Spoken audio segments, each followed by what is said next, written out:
Hei, jeg heter Kristoffer Kjølberg, og jeg er da utdannet filmviter og leder av CKJ Media. Hvis du ønsker litt mer informasjon om meg eller CKJ Media, så kan du klikke på videoen her, eller så kan du gå til ckjmedia.no. Dette er da en serie om norsk filmsensur og dens utvikling. Den er basert på min masteroppgave, som dere kan finne en link til i beskrivelsen under. Filmsensur er noe som hele tiden er i konstant forandring. For eksempel så er det per dags dato 6 filmer som er totalforbudt i Norge i dag. Den siste filmen som ble totalforbudt i Norge var da i 2011, og i 2015 så kom det da en ny beskyttelseslov og nye aldersgrenser. Men dette er noe vi kommer tilbake til i senere episoder. Nå skal vi først ta for oss hvordan det hele startet.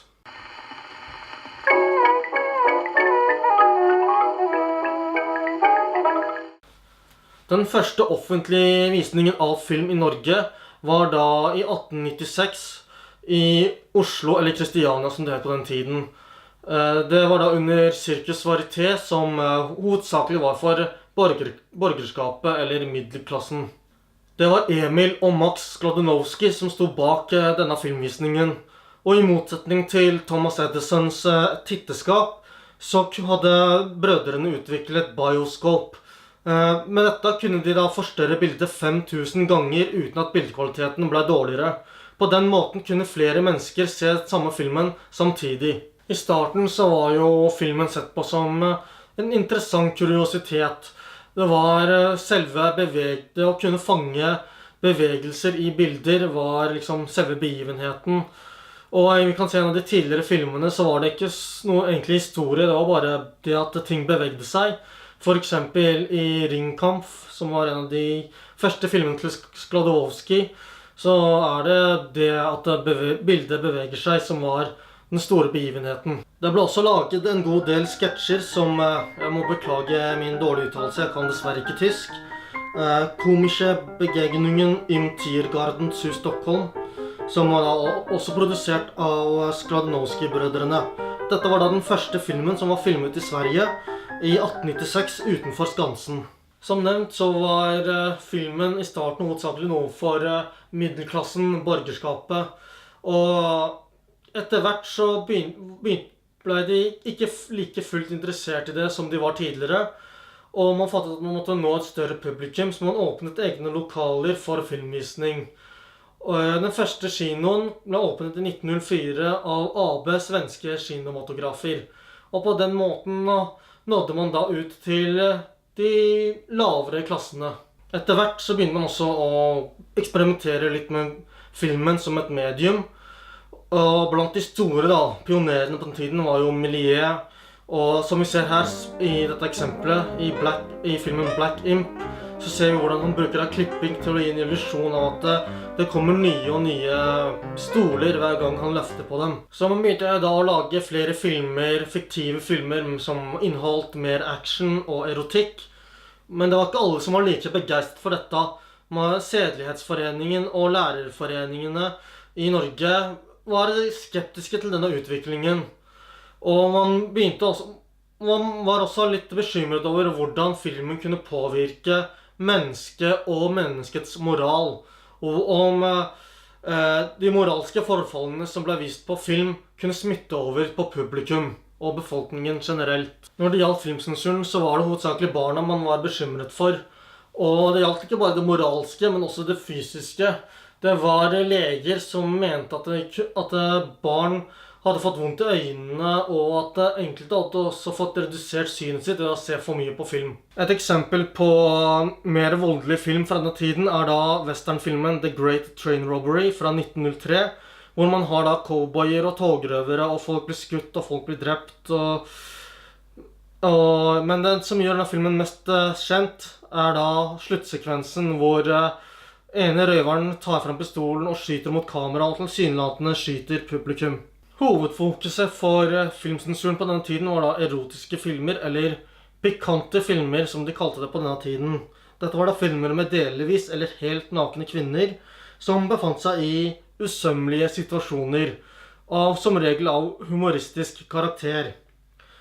I dette eksempelet her så ser vi er det filmen The Vain Housemaid fra 1908, produsert av selskapet Saturn. som var da et østerriksk filmselskap som kun produserte erotiske filmer. Det var spesielt sedelighetsforeningene som ønsket statlig filmsensur. Og det var flere foreninger rundt om landet, og de var relativt store. Noe som ikke bare ga dem moralsk makt, men også politisk makt gjennom lobbyvirksomhet.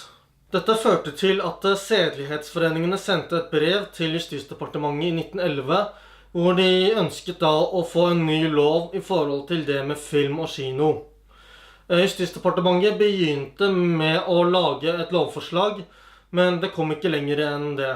På denne tiden så bestod regjeringen av partiet Høyre og de frisinnede Venstre. De frisinnede Venstre var da tidligere en del av partiet Venstre, men de hadde da brutt ut fra Venstre av diverse grunner. De ville senere bli en del av Høyre, partiet Høyre, men akkurat nå så delte de da regjeringsmakten med Høyre. FV fant da etter hvert ut, som når allmenn stemmerett kom, at de hadde problemer med å få nok stemmer. De begynte da å samarbeide tettere med sedelighetsforeningene, og i 1912 greide de å få regjeringsmakten alene. Kort tid etter at FV tok regjeringsmakten, begynte Justisdepartementet med å utvikle den nye loven. De sendte den så videre til kirkekomiteen for viderebehandling, og innen et år var den nye kinoloven ferdig. Den norske kinoloven brukte da den svenske loven som et eksempel på hvordan den skulle utformes. Det skulle være 3 filmsensorer, og mest en av dem måtte være kvinne. Filmsensuren skulle sentraliseres i Kristiania, og for at en film skulle gå igjennom så måtte minst 2 av de 3 filmsensorene være enige i at filmen skulle være godkjent. Og da ville filmen da få et stempel. Men det var distributøren som måtte betale for å få filmen sensurert. Og det var også slik at barn under 15 hadde ikke lov til å være på kino etter klokken 20. Når det gjaldt det å forby filmer, så kunne filmsensorene selvsagt forby filmer som stred direkte mot norsk lov. De kunne også forby filmer som hadde scener som viste grove forbrytelser, eller de hadde uhyggelige eller ubehagelige scener. De hadde også lov til å forby filmer som sensorene mente var tendensiøse, og liksom kunne påvirke barn og ungdom negativt.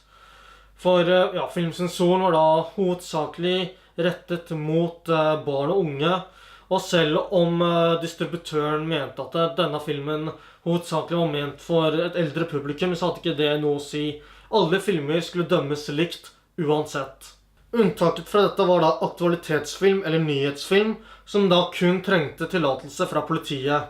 Dette gjaldt da kun hvis filmen ble vist maks 2 uker etter at hendelsen hadde blitt filmet. Men filmsensorene kunne ikke nekte for at det fantes film med god kvalitet som ikke nødvendigvis passet helt for barn.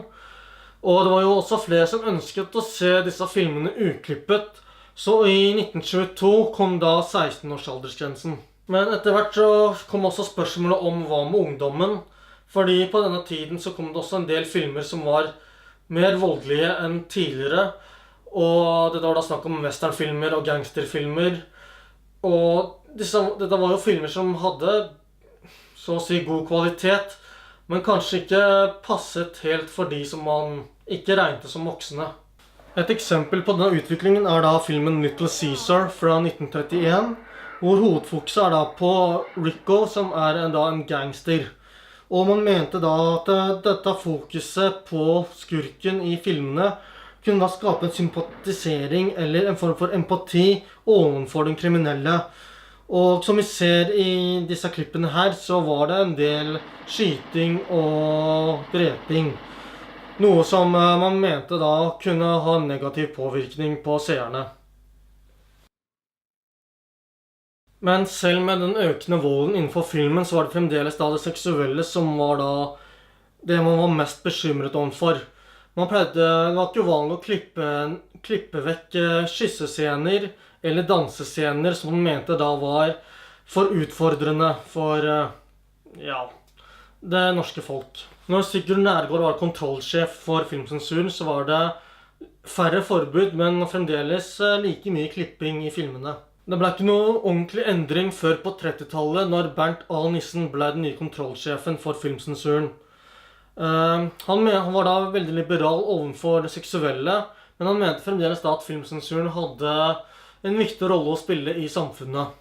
Nissen var veldig interessert i psykologi, han var spesielt interessert i Freud, og han mente da at barn bør helst unngå å se voldsomme filmer, for på den måten unngå sadistiske trekk senere i livet.